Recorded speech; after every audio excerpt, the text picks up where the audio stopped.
दे रहे हैं। आज हम लोग पिछले क्लास में हम लोग देख चुके हैं कि हेड ऑफिस के बुक में कौन कौन से लेजर बनाए जाते हैं। तो 4 लेजर बनाए जाते हैं हेड ऑफिस के बुक में। ब्रांच अकाउंट बनता है, goods and to branch account बनता है, ब्रांच डेटर अकाउंट बनता है और ब्रांच स्टॉक अकाउंट बनता है।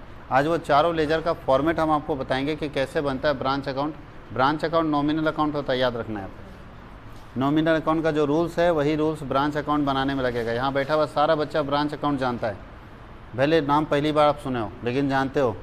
अब याद करो कौन सा जन्म में पढ़े हो। इसमें जन्म का बात ही नहीं है। आप अगर नॉमिनल अकाउंट को जानते हो तो ब्रांच अकाउंट जानते हो। नॉमिनल अकाउंट का नियम क्या बोलता है? Debit all expenses and losses, credit all incomes and gain. सारे खर्चे को डेबिट करेंगे और इनकम को क्या करेंगे? क्रेडिट। बस यही कॉन्सेप्ट है ब्रांच का, और कुछ नहीं। खर्चा डेबिट, इनकम क्रेडिट। बस एक बात ध्यान में रहेगा, रटने की जरूरत नहीं, समझने की जरूरत है। जिस दिन रटेंगे आप कुछ नहीं कर पाएंगे, समझ जाइए कि क्या क्या जाएगा।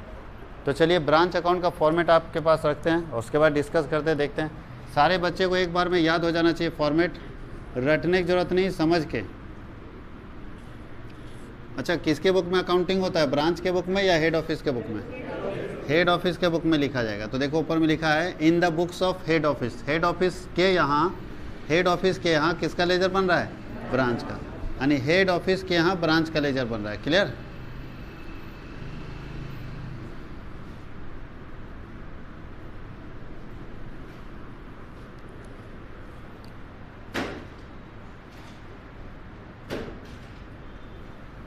तो ध्यान आप लोग यहाँ दीजिएगा कि हेड ऑफिस से जो ब्रांच के पास आएगा, हेड ऑफिस से जो ब्रांच के पास आएगा वो डेबिट साइड आएगा। H to B कर देते हैं। H to B समझ जाओगे? H का मतलब और B का मतलब। तो हेड ऑफिस से ब्रांच को जो भी मिलेगा सब किस साइड में लिखा जाएगा? डेबिट साइड में। और अगर ब्रांच हेड ऑफिस को जो देगा, यहाँ B to H ब्रांच देगा किसको? हेड ऑफिस को, वो क्रेडिट में जाएगा। किसी को कोई दिक्कत है? डेबिट में कौन सा आइटम जाएगा? जो हेड ऑफिस से ब्रांच के पास आएगा। और तीन ही आइटम है जो हेड ऑफिस से ब्रांच के पास आता है।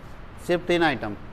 एक बार पढ़ेंगे याद हो जाएगा, समझने की ज़रूरत है, रट्टा मारने कोई मतलब ही नहीं। 3 आइटम है जो हेड ऑफिस से ब्रांच के पास आता है और 2 आइटम है जो ब्रांच हेड ऑफिस को भेजता है। कितना आइटम पढ़ना है? 5। Branch account complete. लेकिन सिर्फ 3 ही आइटम नहीं है, और भी है, बट मेजर 3 आइटम है। उसके अलावा बहुत सारे कंटेंट उसके मिलेंगे। तो हम लोग शुरुआत करते हैं। सबसे पहले अच्छा, ब्रांच अगर ओपन कर रखे हैं तो क्या लगता है इस साल का पूरा माल ब्रांच मेरा बेच देता होगा 31 मार्च होते या कुछ स्टॉक बच जाता होगा? ऐसा कोई ब्रांच देखो जहाँ एकदम 31 मार्च को पूरा ब्रांच खाली, फिर 1 अप्रैल को माल आता है? भैया दुकान है तो कुछ स्टॉक बचेगा ही बचेगा। तो याद रखना है कि अगर आपका ब्रांच पहले से चल रहा है तो कोई ना कोई स्टॉक बचा होगा। जो स्टॉक बचा होगा सबसे पहले उसको लिखेंगे टू बैलेंस BD। पुराने बैलेंस को हम लोग BD ना लिखते हैं। क्या क्या स्टॉक बचा हो सकता है? तो पहला स्टॉक लिख देता है। स्टॉक मतलब कोई भी माल होगा। कैश भी बचा हो सकता है ना, कि 500 रुपये भेजा गया था खर्च के लिए, आप 400 खर्च किए, 100 रुपये बचा हुआ है। और क्या बचा हो सकता है? एसेट्स बचा हो सकता है कोई, ETC कर देते हैं। अच्छा, डेटर्स भी बचा हो सकता है। डेटर हालांकि एसेट के अंदर ही आ जाएगा। ETC ये सब बचा हो सकता है पिछले साल का। ये ओपनिंग बैलेंस है। क्या है? Opening balance. सबसे पहला काम क्या करेंगे कि पिछले साल का जो बचा हुआ बैलेंस था उसको कैरी फॉरवर्ड करके यहाँ लिख दिया। अब देखेंगे क्या क्या हेड ऑफिस से ब्रांच को आएगा। बताइए हेड ऑफिस और क्या भेजेगा ब्रांच को? ये तो पिछले साल का था, इस साल का माल भेजेगा ना। तो इस साल का बेचने के लिए माल भेजेगा, उसको बोलते हैं गुड्स सेंड टू ब्रांच। ये हेड ऑफिस बोल रहा है, क्या बोल रहा है? गुड्स सेंड टू ब्रांच का मतलब हमने ब्रांच को माल भेजा, हाँ या नहीं? अच्छा, इसका एक और नाम है, अगर इस तरह ना लिखा हो तो गुड सप्लाइड लिखा रहता है।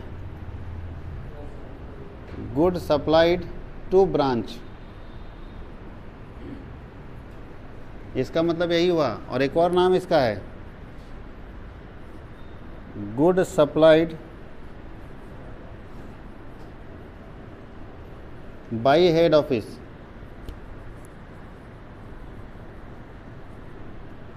बस ये तीनों नाम एक ही है, आप लोगों को मालूम होना चाहिए। देख लो, तीनों का मीनिंग एक हुआ। क्या क्या लिखा हो सकता है? बोलते जाइए। गुड सेंड टू ब्रांच, इसका मतलब हेड ऑफिस बोल रहा है हमने ब्रांच को माल भेजा। हेड ऑफिस बोल रहा है कि किसके बुक में बना रहे हैं आप? तो हेड ऑफिस बोल रहा है कि हमने ब्रांच को माल भेजा। मतलब हेड ऑफिस किसको माल भेज रहा है? ब्रांच को। दूसरा क्या लिखा है? सप्लाइड का मतलब हमने सप्लाई किया उसको, सप्लाई मतलब भेजना ही ना होता है। और यहाँ तीसरा क्या है? बाई हेड ऑफिस, यानी हेड ऑफिस के द्वारा माल भेजा गया। तो हेड ऑफिस के द्वारा किसको माल भेजा गया? ब्रांच को। तो तीनों का मतलब एक ही है। ऐसा ना हो कि हम फॉर्मेट में ये लिखवाएं और दे दे ये, तो परेशान हो जाता है बच्चा कि सर हेड ऑफिस भेज रहा है सर, तो हमेशा हेड ऑफिस ही भेजता है। थोड़ा सा मीनिंग समझने की ज़रूरत है। कोई दिक्कत किसी को?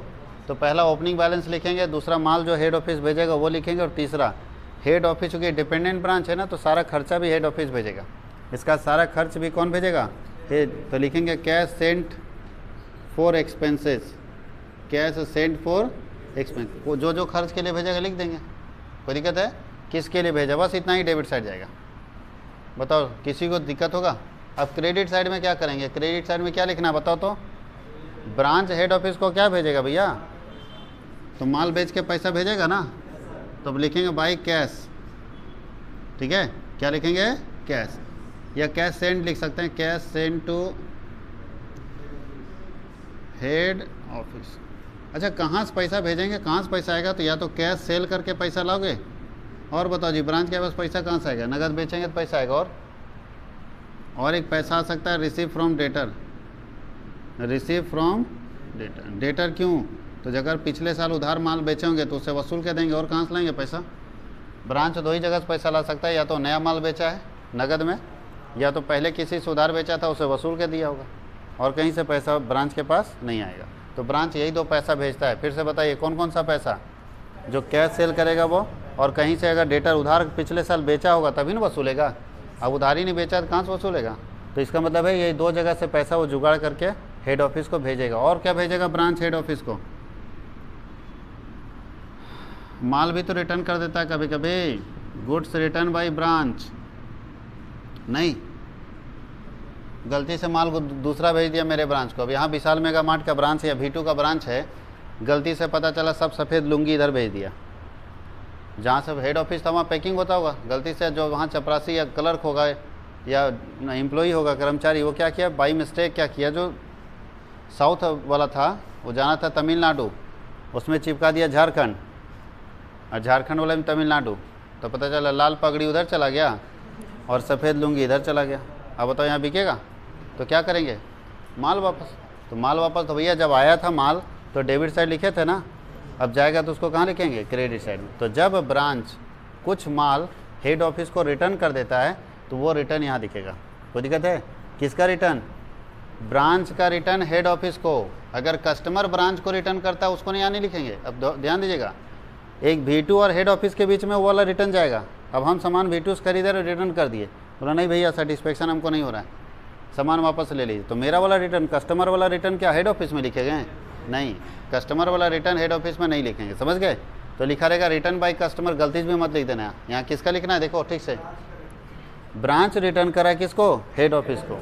कोई दिक्कत है? कस्टमर रिटर्न यहाँ नहीं जाएगा, कस्टमर रिटर्न अलग से डेटर अकाउंट में जाता है, और इसके अलावा कुछ नहीं जाएगा, बस हो गया। अब यहाँ पे बैलेंस लिख देंगे CD, बाई बैलेंस। भाई बचेगा तो कुछ, क्या क्या बच सकता है? जो जो ऊपर लिखे सब लिख दीजिए। स्टॉक बच सकता है ना, कैश बच सकता है ना, और क्या डेटर्स बच सकता है ना, और एसेट्स अगर होगा तो बच सकता है, ETC। यही आइटम जाएगा। किसी बच्चे को समझने में दिक्कत हुआ? फिर से हम लोग एक बार रिपीट करेंगे, बहुत अच्छे से समझ आएगा। इधर हम लोग लिखते हैं डेबिट साइड में कि जो हेड ऑफिस किसको भेज रहा है? ब्रांच को। तो हेड ऑफिस जो ब्रांच को भेजेगा वो डेबिट साइड लिखेंगे। तीन ही चीज़ लिखेंगे, ओपनिंग बैलेंस, गुड्स सप्लाइड और खर्चा। फिर से सुनिएगा, ओपनिंग बैलेंस, गुड्स सप्लाइड और खर्च। ओपनिंग बैलेंस, गुड्स सप्लाइड और कैश जो भेजा है हेड ऑफिस। कोई दिक्कत है? सबसे पहले ओपनिंग बैलेंस लिख लेंगे, हेड ऑफिस जो माल भेजा, हेड ऑफिस जो खर्चा भेजा। याद रहेगा सबको? आप लोग रिपीट कीजिए। सबसे पहले ओपनिंग बैलेंस, फिर हेड ऑफिस जो माल भेजा, और फिर हेड ऑफिस जो खर्चा भेजा। और क्रेडिट साइड में हम लोग जो पैसा भेजे हैं हेड ऑफिस को बेच के वो, और अगर कोई माल वापस कर दिए तो वो, और कुछ जाएगा नहीं। इतना ही आपके फॉर्मेट में लिखा हुआ है, इतना ही आपके फॉर्मेट में लिखा हुआ। अब ध्यान ये देना है, अब हम कुछ एक्स्ट्रा चीज़ बता रहे, तो आपके बुक के हिसाब से बता दिए, कुछ एक्स्ट्रा चीज़ बता रहे जो आप अपना दिमाग लगाइएगा। जब भी नौकरी में जाइएगा तो ये फॉर्मेट काम नहीं करेगा, अपना कॉमन सेंस भी लगाना है। और वही बच्चा कॉमन सेंस लगा सकता है, अपना बुद्धि लगा सकता है जो समझ रहा है बात को। रटने वाले का कोई उपाय नहीं, वो तो यही समझेगा कि यही दुनिया है। क्या लगता है ब्रांच का दुनिया इतना ही है? बहुत सारे आइटम है, तो बुक में उतना सारा आइटम नहीं दिया रहता है, कुछ सेलेक्टेड आइटम दिया रहता है। तो ध्यान दीजिएगा कैसे क्या और क्या क्या जाएगा। बताइए, एक बात बताइए, कभी हो सकता है कि V2 यहाँ हजारीबाग में जो चल रहा है उसका कुछ माल शॉर्ट कर गया, कुछ माल शॉर्ट किया, ज़्यादा नहीं, मतलब एक बंडल शॉर्ट किया है, कुछ मान लो शर्ट ही था, वो शॉर्टेज हो गया शर्ट का, तो एक बंडल के लिए क्या करेगा, हेड ऑफिस से मंगाएगा पूरा ट्रक भर के। हमको सिर्फ 100 पीस शर्ट चाहिए था, तो 100 पीस के लिए ट्रक भर के मंगाएंगे, तो क्या कर सकता है? तो ये आसपास वाले ब्रांच से ला सकता है ना। ये फ़ोन किया हेड ऑफिस को, सर शर्ट हमको चाहिए या साबुन चाहिए सर, घट गया अपने पास। बोला कितना चाहिए, एक ट्रक भेजा दें? बोला नहीं सर, कम से कम 500 पीस चाहिए, उससे ज़्यादा नहीं। एक ट्रक भेजाइए, कहाँ क्या करेंगे? और एक अब बताओ 500 पीस कहाँ से आएगा? तो बोला ये भाई 500 पीस तुम मांग रहे हो, हम यहाँ से भेजेंगे ट्रक से तो महंगा पड़ेगा भाड़ा, तो ऐसा कर तो हम रांची वाले को फ़ोन कर देते, वो भिजवा देगा तुमको। तो रांची वाले को हेड ऑफिस फ़ोन कर दिया, रांची ब्रांच हजारीबाग ब्रांच को माल भेजा है, उसको कहाँ लिखेंगे? देखो तो, रांची ब्रांच हजारीबाग ब्रांच को अगर माल भेजेगा तो इसमें से कहाँ लिखाएगा? इसमें कहीं नहीं लिखाएगा, कहीं नहीं लिखा हुआ है। तो याद रखिएगा, जब एक ब्रांच दूसरे ब्रांच को माल भेजेगा तो जो रिसीवर ब्रांच होगा, जो उसको माल मिलेगा, वो कहाँ लिखाएगा? डेबिट साइड में। क्या लिखाएगा, किस नाम से लिखाएगा बताओ? गुड्स रिसीव फ्रॉम, अब यहाँ डॉट डॉट डॉट छोड़ दें कि अदर लिख दें? अदर समझ आओगे ना, अदर ब्रांच, अदर में नाम लिखोगे, जैसे रांची है तो रांची ब्रांच लिखेंगे, goods receive from Ranchi branch. अच्छा, जो भेजेगा उसके कहाँ जाएगा? क्रेडिट में। किस नाम से जाएगा? Goods transfer to other branch, याद रहेगा? किसी को कोई दिक्कत है? अगर हजारीबाग वाले को कुछ माल भेजना पड़ा तो इसका स्टॉक घटेगा ना, स्टॉक घटेगा तो क्रेडिट में दिखा दिया, और जो रिसीव करेगा उसका स्टॉक क्या होगा? बढ़ जाएगा और डेबिट में दिखा देगा। कहीं कोई दिक्कत है? इसका मतलब है कि ये माल जो रांची से हजारीबाग आया, अब हेड ऑफिस के नज़र में रांची उसको हटा देगा अपने खर्चे से, तो हेड ऑफिस रांची से घटा के और किस में चढ़ा देगा? हजारीबाग में चढ़ा देगा। अब ये उसका पैसा देगा। बात समझ गया? यही काम करना है। जिसके पास रिसीव होगा वो डेबिट लिखेगा, जिसके पास से जाएगा वो कहाँ लिखेगा? क्रेडिट में। इससे ज़्यादा और कुछ इसमें आइटम नहीं मिलेगा आपको। कोई दिक्कत है? और कुछ है? बहुत सारा है। आग लग गया बीच में तो क्या होगा, ये सब अभी नहीं फॉर्मेट में दिए। मान लो आग लग गया ब्रांच में, कुछ माल जल गया तो क्या करेंगे, तो वो सब अभी नहीं बता रहे हैं, वो सब आगे बताएंगे। पहले ये बेसिक चीज़ देख लीजिए कि क्या क्या है। अच्छा, यहाँ पे एसेट्स का अगर ओपनिंग बैलेंस है तो इस साइड लिखा हुआ है टू बैलेंस बीडी के नाम पर। अगर लायबिलिटी का ओपनिंग बैलेंस दे दे तो इधर लिखेंगे बाई बैलेंस बीडी के नाम पर। समझ गए? वैसे मिलेगा नहीं, लेकिन याद रखना है कि लायबिलिटी का अगर ओपनिंग बैलेंस रहेगा तो इधर लिखाएगा, और लायबिलिटी का क्लोजिंग बैलेंस रहेगा तो इधर लिखाएगा। कोई दिक्कत है? समझ गए? लायबिलिटी क्रेडिट साइड में ओपनिंग और इधर डेबिट साइड में क्लोजिंग, और एसेट डेबिट साइड में ओपनिंग और क्रेडिट साइड में क्या होता है? क्लोजिंग होता है। अब पोस्ट कर दिया और कुछ नहीं। अब देखेंगे कि ओवरऑल पूरा वर्क के बाद मेरे ब्रांच को फ़ायदा हो रहा है या घाटा हो रहा है, कैसे पता चलेगा? तो क्रेडिट अगर ज़्यादा है, क्रेडिट ज़्यादा है और डेबिट कम है तो प्रॉफिट। क्रेडिट ज़्यादा है और डेबिट कम है तो क्या करेगा? प्रॉफिट। तो चलिए निकालते हैं।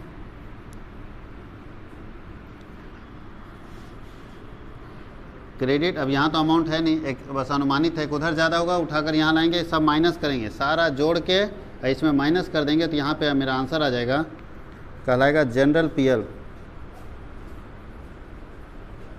General profit and.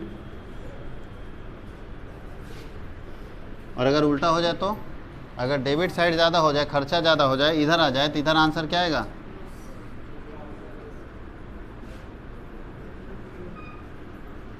General profit and. अच्छा, नाम प्रॉफिट एंड लॉस लिखा जा रहा है, लेकिन कौन सा बैलेंस रहेगा? लॉस का। इधर लिखा जा रहा है प्रॉफिट एंड लॉस, लेकिन क्या लिखा रहेगा? कोई दिक्कत किसी को? रिमिटेंस मतलब होता है भेजना, रिमिटेंस का मतलब भेजना। यहाँ तक कोई दिक्कत है?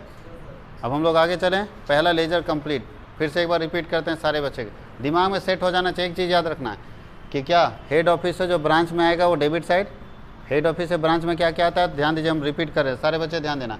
ओपनिंग स्टॉक, हेड ऑफिस जो माल भेजे, हेड ऑफिस खर्चा भेजेगा और किसी और ब्रांच से माल आएगा। देख लो, फिर से हम रिपीट कर रहे हैं। ओपनिंग स्टॉक, हेड ऑफिस माल भेजेगा, हेड ऑफिस खर्चा भेजेगा, दूसरा ब्रांच से माल आएगा। और कुछ है? फिर से चलते हैं। क्या इनका कहना है क्या चीज़ का एक्सपेंसेस हेड ऑफिस भेजेगा, डिपेंडेंट ब्रांच है ना, चाय पीना भी है तो हेड ऑफिस पैसा भेजेगा, रेंट का, सैलरी का, स्टाफ को कहाँ से दीजिएगा, सारा पैसा हेड ऑफिस के पास से आएगा। तो फिर से रिपीट करते हैं, ओपनिंग बैलेंस है, हेड ऑफिस माल भेजेगा, हेड ऑफिस खर्चा भेजेगा और दूसरे ब्रांच से माल आएगा। डेबिट साइड यही होगा। क्रेडिट साइड में क्या होगा, ब्रांच हेड ऑफिस को पैसा भेजेगा, कहाँ से पैसा भेजेगा, नगद बेच के या तो किसी को उधार बेचा है तो वहाँ से वसूल के, दोनों जोड़ के भेजेगा। अगर कोई माल रिटर्न करना है तो वो भेजेगा और किसी और ब्रांच को माल भेजेगा। इसके अलावा और कुछ है? बाकी आपको क्या निकालना है, प्रॉफिट एंड लॉस। अब हम लोग दूसरा लेजर बनाते हैं, नाम क्या है उसका, गुड सप्लाई टू ब्रांच। इसका बनेगा good send to branch account.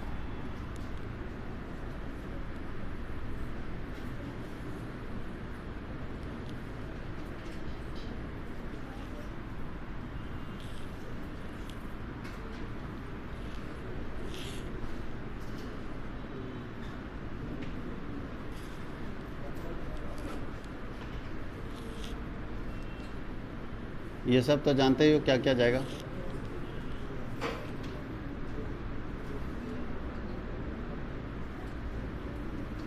अब देखिए इस लेजर में कोई दिक्कत नहीं, कोई जान भी नहीं है, इस लेजर में कोई जान नहीं है, बहुत आसानी से बनेगा। इधर ध्यान दीजिए, सबसे मेन लेजर कौन सा है, सबसे मेन लेजर ये है। अब यहाँ से देखिए क्रॉस जाता है एक लेजर से दूसरे लेजर में, मालूम है ना आप लोगों को। तो बताओ किसका लेजर बना रहे, गुड सेंड टू ब्रांच का। ये 2 में लिखा हुआ है, जाएगा किधर, बाई साइड में, किसके नाम पर, तो लिखेंगे by branch account, by branch account. बात समझ आई। एक लेजर से दूसरा लेजर हमेशा क्रॉस होता है, ये भी लेजर ये भी लेजर। तो भाई जब गुड सेंड का बना रहे, जहाँ जहाँ गुड सेंड नज़र आएगा वो सब यहाँ दिखाएगा। तो देखो तो इसमें एक गुड सेंड कितना बार नज़र आ रहा है, सिर्फ एक ही बार होगा, वो इधर है। और देख लो कहीं है, कहीं नहीं है। तो एक बार है तो डेबिट वाला जाएगा क्रेडिट में, किसके नाम पर, मेन लेजर के नाम पर जाता है। मेन लेजर क्या है, ब्रांच, पोस्ट कर दिया। अब इसके बाद इसके पैसे को ट्रेडिंग में ट्रांसफ़र कर देंगे, टोटल करेंगे उठाकर, यहाँ एक ही बैलेंस आएगा, बस हमेशा एक रहेगा ये, इसमें दूसरा आइटम जाता ही नहीं। और इसके पैसे को ट्रांसफ़र कहाँ कर देंगे, ट्रेडिंग अकाउंट, याद रहेगा। देखो राउंड जो कर दे रहे हैं ना, समझ आना ये आंसर है, आंसर को हम ऐसे भी घेर देते हैं, क्योंकि अभी तो समझ आ रहा है, बाद में पता नहीं चलता है कि सर आंसर इधर वाला था कि इधर वाला, दोनों साइड बराबर हो गया। इसमें पता चलेगा, इसमें पता चल जाएगा, प्रॉफिट लॉस निकला तो समझ में आ जाएगा कि वो आंसर होगा। इसमें कैसे बुझाएगा, तो इसीलिए याद रखना। बहुत बच्चा क्या करता है, टू ट्रेडिंग पहले लिख लेता है, बाद में इसको ब्रांच को बाई साइड में लिखता है।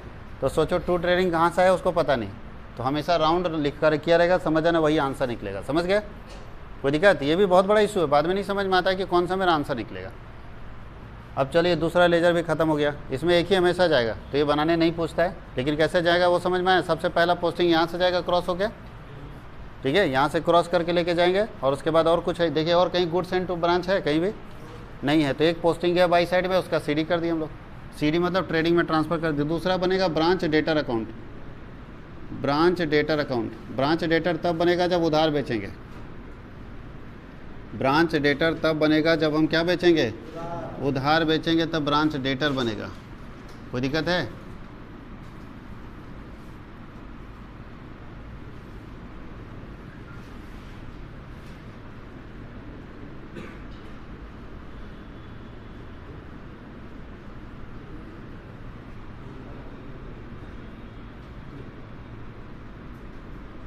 चलिए डेटर में ध्यान दीजिएगा। अगर आप लोग वैसे नहीं समझते तो कम से कम एक और फार्मूला है, उससे भी समझ सकते हो। देखो अगर ऐसे नहीं याद होता है ना, इतना ज़्यादा लगता है कि बहुत परेशानी है, तो आप सिंपल फार्मूला बताते हैं, उससे भी याद कर सकते हो फॉर्मेट को। डेटर हमारा क्या है, asset, liability, capital, income, expenses. 5 category में इस दुनिया में जितने अकाउंट्स हैं, जितने लेन देन होते हैं, उसको 5 कैटेगरी में बांटा गया, asset, capital, liability, income, expenses. तो इस डेटर किस में आता है, एसेट में आता है। एसेट्स कौन सा बैलेंस रखता है, डेबिट बैलेंस। और डेबिट बैलेंस कोई भी रखेगा, उसका नियम है, बढ़ेगा तो डेबिट करेंगे और घटेगा तो क्रेडिट करेंगे, बस यही नियम है। आप कैश बुक पढ़ लो, कैश बुक डेबिट बैलेंस रखता था, देखिएगा जिससे मेरा कैश बढ़ता था वो डेबिट साइड लिखते थे, गौर कीजिए आप लोग। और जिससे मेरा कैश घटता था उसको क्रेडिट साइड लिखते थे। माल खरीदते थे तो कैश घटता था, क्रेडिट में लिखते थे। तो डेटर हमारा डेबिट बैलेंस रखता है, बढ़ेगा तो डेबिट साइड, घटेगा तो क्रेडिट साइड। बात समझ आई, यहाँ पे लिख दे रहे हैं कौन सा बैलेंस रखता है, डेबिट। डेबिट वाला बढ़ेगा तो डेबिट और घटेगा तो क्रेडिट। इससे भी आप सीख सकते हो। तो बताओ अभी कुछ नहीं है अपने पास, कुछ नहीं है, कुछ है, देखो तो ब्लैंक है पूरा, अब बताओ ओपनिंग बैलेंस, उससे डेटर मेरा बढ़ेगा कि घटेगा? कुछ नहीं है और ओपनिंग बैलेंस आ रहा है तो बढ़ेगा कि घटेगा?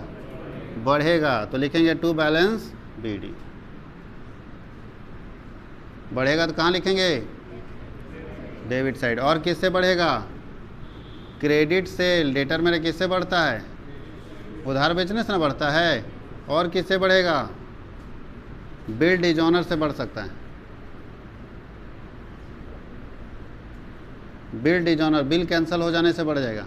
डिजॉनर मतलब कैंसिल हो जाना। 3 ही है जिससे मेरा डेटर बढ़ेगा। वो कौन कौन सा आइटम है?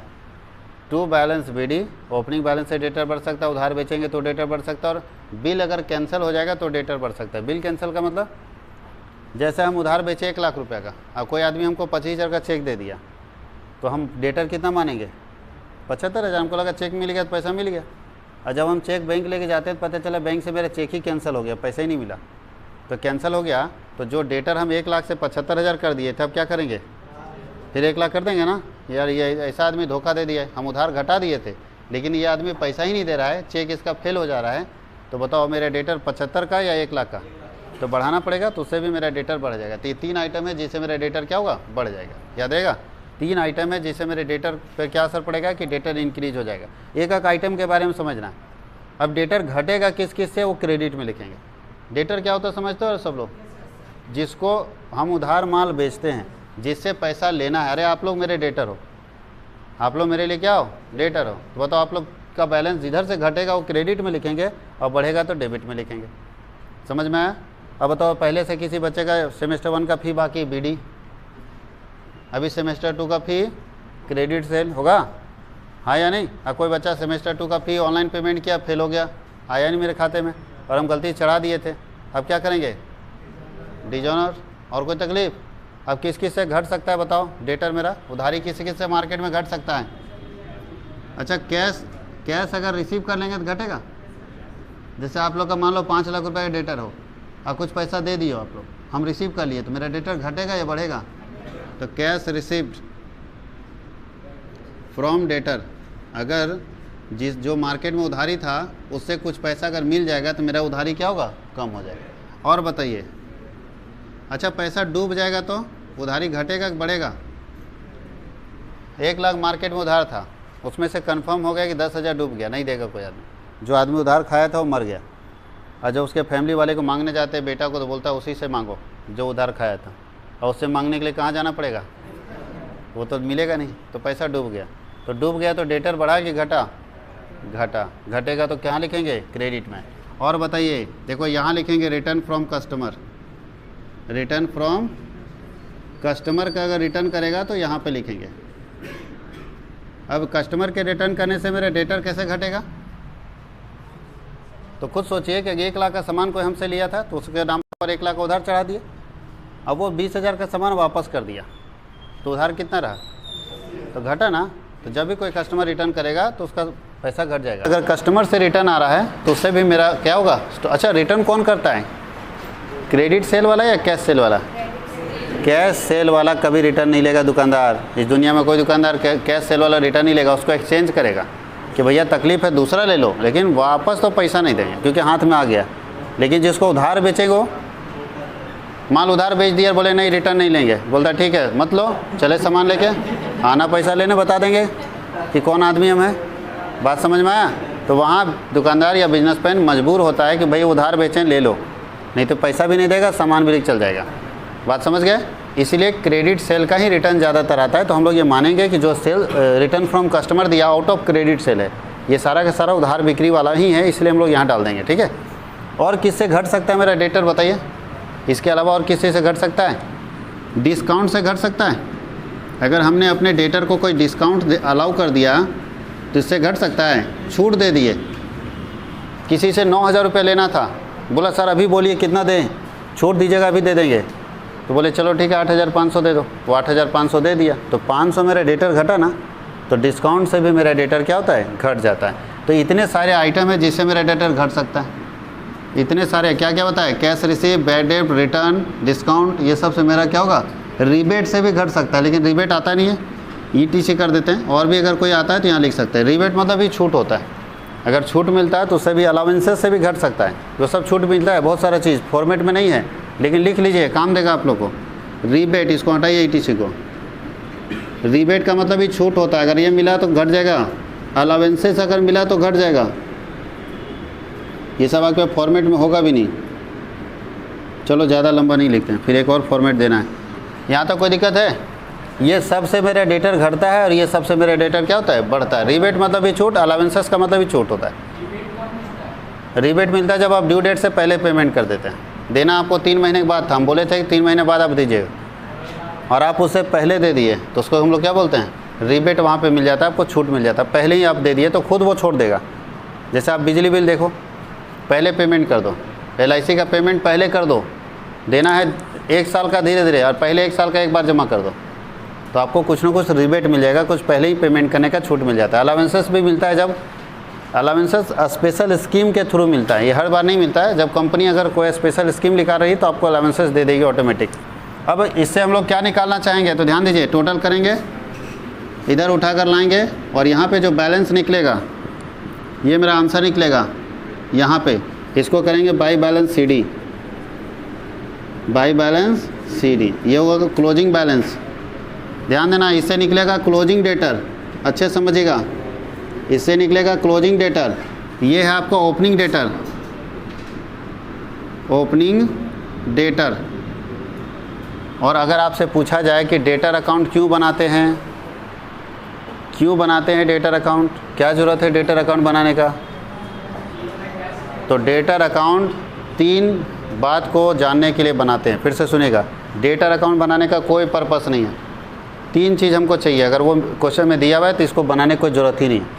और बहुत बार क्या करता है, एग्ज़ाम में जब क्वेश्चन पूछता है तो बहुत बार क्या करता है, वो 3 ही चीज़ दिया रहता है जिसके लिए डेटर बनता है, और नीचे लिख देता है प्रिपेयर नेसेसरी लेजर। अब बच्चा नेसेसरी मतलब डेटर बना के रेडी है, तो काट देता है 5 नंबर, कि जब हम जो चीज़ चाहिए डेटर के लिए वो तुमको निकाल के दिए हैं तो फिर डेटर क्यों बना रहे हो। तो डेटर बनाने का 3 पर्पस, ध्यान दीजिए, हम राउंड कर रहे हैं। या तो ओपनिंग डेटा निकालना होगा, या तो क्लोजिंग डेटा निकालना होगा, या तो कैश रिसीव फ्रॉम डेटा निकालना होगा। अगर ये तीनों में से कोई एक मिसिंग होगा तो डेटर बनेगा। ये तीनों में से कोई एक मिसिंग होगा, क्या क्या missing, opening debtor, closing debtor और कैश रिसीव फ्रॉम डेटर में से कोई अगर एक गायब है, एक हमेशा गायब रहेगा, तभी डेटर बनेगा। और तीनों कर दिया हुआ तो डेटर बनाने का कोई मतलब है नहीं। अगर तीनों दिया है तो डेटर मत बनाएगा, तीनों दिया हुआ है तो डेटर नहीं बनाना है। और अगर ये तीनों में से कोई भी एक मिसिंग है तो डेटर ज़रूर बनाएगा, क्योंकि उससे आपको बैलेंस पता चलेगा। क्या क्या, opening debtor, closing debtor, cash receive from debtor. Debtor बनाने का यही पर्पस है, to find out opening, closing and cash receive. इसको बनाने का कोई पर्पस ही नहीं, इसको बनाने का एक ही पर्पस है कि इसका पैसा ट्रेडिंग में ट्रांसफ़र करेंगे। इसको बनाने का पर्पस क्या है, ये निकालना, जनरल पीआर और जनरल लॉस, प्रॉफिट या लॉस निकालने के लिए। और एक सबसे लास्ट है, वो है branch stock account.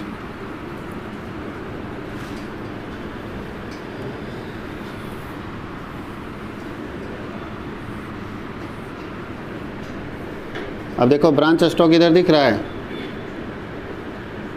Branch account में दिख रहा है, वहीं से आएगा।